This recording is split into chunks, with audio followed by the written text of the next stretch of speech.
السلام علیکم سامعین، امید ہے آپ خیریت سے ہوں گے اور اپنے اہل خانہ کے ساتھ محفوظ بھی ہوں گے۔ آپ کو اپنے چینل ڈی جے نعمان پہ خوش آمدید کہتا ہوں۔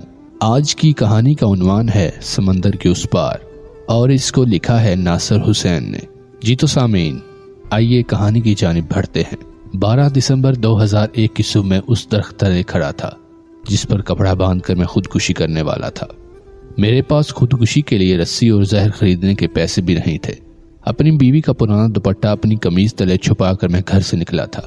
میری ساتوں بیٹیاں سوچ رہی تھی کہ میں کوئی مزدوری ڈھونڈنے گھر سے باہر جا رہا ہوں اور واپسی پر ان کے لیے کھانا لاؤں گا۔ میں انہیں ایسے دیکھ رہا تھا جیسے میں اس شام کے بعد پھر کبھی انہیں نہیں دیکھ سکوں گا۔ کوئی نہیں جانتا تھا میں اور میرے گھر والے پچھلے 2 دن سے بھوکے ہیں۔ مانگنے کی عادت مجھے کبھی نہیں رہی تھی۔ میرے پاس آخری آپشن خودکشی تھا۔ میں نے بہت پڑھا تھا، خودکشی حرام ہے، مایوسی کفر ہے، لیکن اس صبح مجھے کچھ بھی غلط نہیں لگ رہا تھا۔ کسی زمانے میں بھی خودکشی کرنے والے کو برا بلا کہا کرتا تھا اور ان کو بھی بڑے بڑے لیکچر دیا کرتا تھا، لیکن اس مقام پر میں سمجھ گیا بھوکے پیٹ کوئی لیکچر، کوئی فلسفہ اثر نہیں کرتا۔ دنیا کی ہر خواہش روٹی کے بعد جنم لیتی ہے۔ جب تک روٹی نہیں ہوتی تب تک انسان صرف بھوک کے بارے میں سوچتا ہے۔ نہ تو میں اپنی بیٹیوں کی آنکھوں میں بھوک کی بے بسی دیکھ سکتا تھا اور نہ میں اتنا بہادر تھا کہ کسی منصف کی کامیابی والی کتابیں پڑھ کر اپنا وقت برباد کرتا۔ کتابی افسانوی باتوں میں اور حقیقت میں بہت فرق ہوتا ہے۔ فلسفے لکھنے والوں نے شاید بھوکے پیٹ کوئی فلسفہ نہیں لکھا ہوگا، اور نہ ہی انہوں نے اپنی بیٹیوں کی آنکھوں میں روٹی کو دیکھ کر پیدا ہونے والی چمک دیکھی ہوگی۔ لوگوں کے لیے بہت آسان ہوتا ہے مشورے دینا اور آپ کو سمجھانا کہ کیا صحیح ہے اور کیا غلط۔ ہو سکتا ہے وہ صحیح ہوں، لیکن خالی پیٹ کچھ سمجھ میں نہیں آتا۔ مزدوری نہ ہونا، گھر کا راشن، بجلی کے بل، گیس کا بل، بھوک، کپڑے، بیٹیوں کا جہیز، ان کی شادی، ان کے بھوک سے لپٹے چہرے، ساری زندگی لوگوں کو دیکھ کر ترستے ہوئے گزارنا، یہ سب نہیں ہونے والا تھا مجھ سے۔ مجھے زندگی سے موت بہتر لگنے لگی۔ مرنا مشکل ہوتا ہے، کوئی خوشی سے خودکشی نہیں کرتا، لیکن جن کا جینا مرنے سے زیادہ مشکل ہو ان کا کیا؟ مرنے کے لیے میرے پاس سینکڑوں وجوہات تھیں اور جینے کے لیے ایک بھی وجہ نہیں۔ چوری، ڈاکہ، ان سب کے لیے میرا ضمیر نہیں مانا۔ میں ایک حقیقت پسند انسان تھا۔ میں جانتا تھا میری زندگی میں کوئی جادوئی چراغ نہیں آنے والا جو مجھے غموں کے اس سمندر سے نکال سکے۔ اس وقت میں اپنے گاؤں کے کھیتوں میں کھڑا تھا۔ پاس ہی ایک چھوٹی سی نہر تھی۔ پرندے اڑتے ہوئے چاروں طرف بکھرے ہوئے تھے اور میں مرنے کی مکمل تیاری کر چکا تھا۔ میں نے وہ دوپٹہ درخت کی ٹہنی سے باندھا اور کچھ ہی دیر میں اس سے لٹک کر اپنی جان گنوانے والا تھا۔ میں تو دوپٹہ بھی گلے میں ڈال چکا تھا، اب بس فقط اس پتھر کو ہٹانے کی دیر تھی جس پر میں کھڑا تھا۔ جانے وہ اتفاق تھا یا پھر میری زندگی میں وہ سب ہی ہونا تھا۔ شاید وہ سب سے پہلے پلان کیا گیا تھا میرے لیے۔ ایک چھوٹا سا بچہ انہی کھیتوں میں ایک کھلونا گاڑی چلاتے ہوئے گزر رہا تھا۔ وہ کچھ گنگنا بھی رہا تھا، اس لیے میں اس کی طرف دیکھنے پہ مجبور ہو گیا۔ غالباً وہ 7 سال کا تھا اور اسے دیکھتے ہوئے میں ایک پل کے لیے واقعی بھول چکا تھا کہ میں یہاں کیا کرنے آیا تھا۔ اس بچے نے بھی شاید میرا دیکھنا محسوس کر لیا، تبھی اس نے پلٹ کر مجھے اوپر سے نیچے دیکھا۔ میں بھی اسے دلچسپی سے دیکھنے لگا۔ وہ بھی وہیں کھڑا رہا اور میں اس کے جانے کا منتظر تھا، کیونکہ اس کے بعد ہی میں اطمینان سے خودکشی کر سکتا تھا۔ تقریباً 2 منٹ تک ہم ایسے ہی ایک دوسرے کو دیکھتے رہے، پھر غیر ارادی طور پر میں نے وہ دوپٹہ گلے سے نکالا اور 4 قدم بڑھا کر اس تک پہنچا۔ میں گھٹنے کے بل اس کے سامنے بیٹھ گیا اور اس کے گال پر ہاتھ لگا کر مسکراتے ہوئے اس سے اس کا نام پوچھا۔ اس کا نام عمر تھا، اور پھر میں نے اس سے کچھ اور بھی سوال کیے تھے۔ وہ بڑا معصوم تھا اور اسے دیکھ کر مجھے اپنا بچپن یاد آنے لگا۔ یوں ہی 2 منٹ تک باتیں کرتے کرتے میری نظر اس کے کھلونے گاڑی پر گئی۔ وہ مٹی کا بنا ہوا تھا، جس کے ٹائر، سیٹیں اور باڈی سب مٹی کا تھا، جس کے اوپر خوبصورت رنگ کا ایک گفٹ پیک کور لگا تھا۔ اسے جتنی خوبصورتی سے بنایا گیا تھا، لگ نہیں رہا تھا کہ وہ مٹی سے بنا ہے۔ جب میں نے بچے سے اس کی قیمت پوچھی تو میں حیران رہ گیا۔ اس نے 50 روپے بتائے، جبکہ اس میں زیادہ سے زیادہ 5 روپے کا سامان لگا تھا۔ میں غور سے اسے ہاتھ میں لے کر اوپر سے نیچے تک دیکھنے لگا۔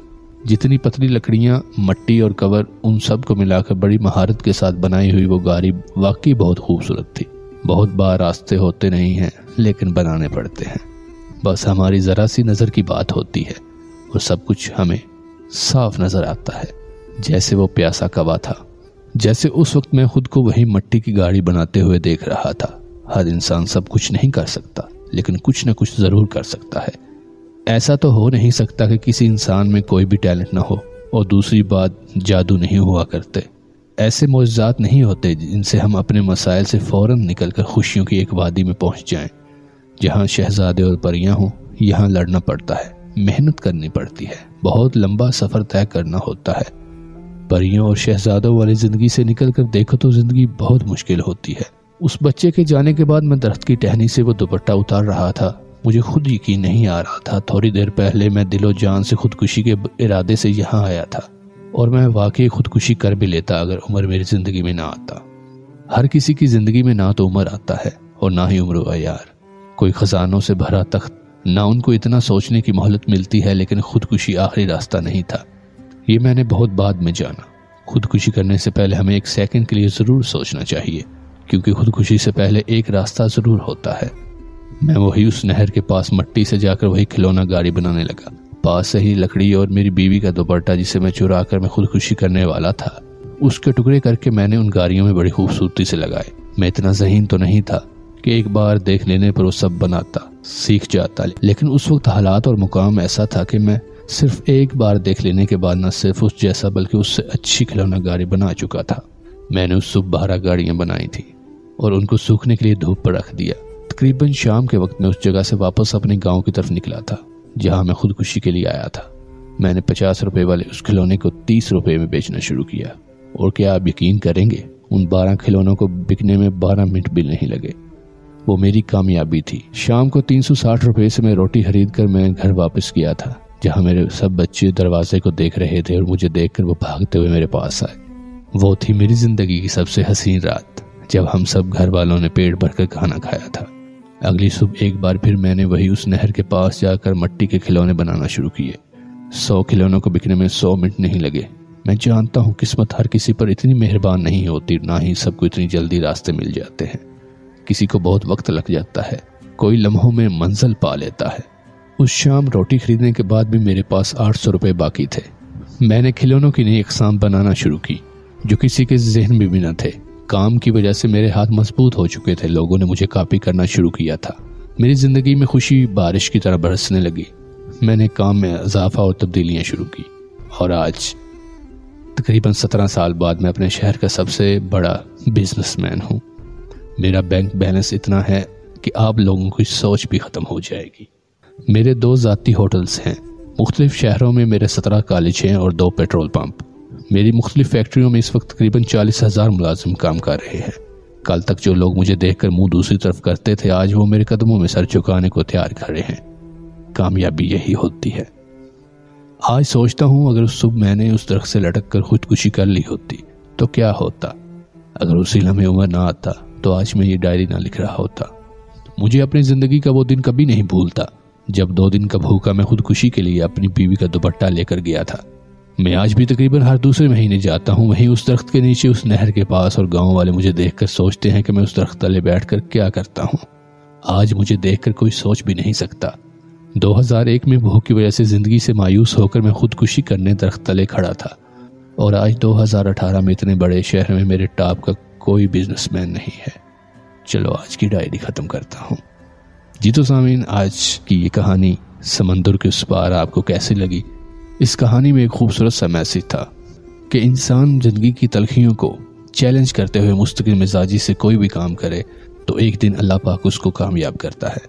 سامعین، آپ کو آج کی یہ کہانی کیسی لگی؟ کمنٹس باکس میں لازمی بتائیے گا۔ خوش رہیں، خوشیاں بانٹتے رہیں۔ مجھے دیجیے اجازت، اللہ نگہبان۔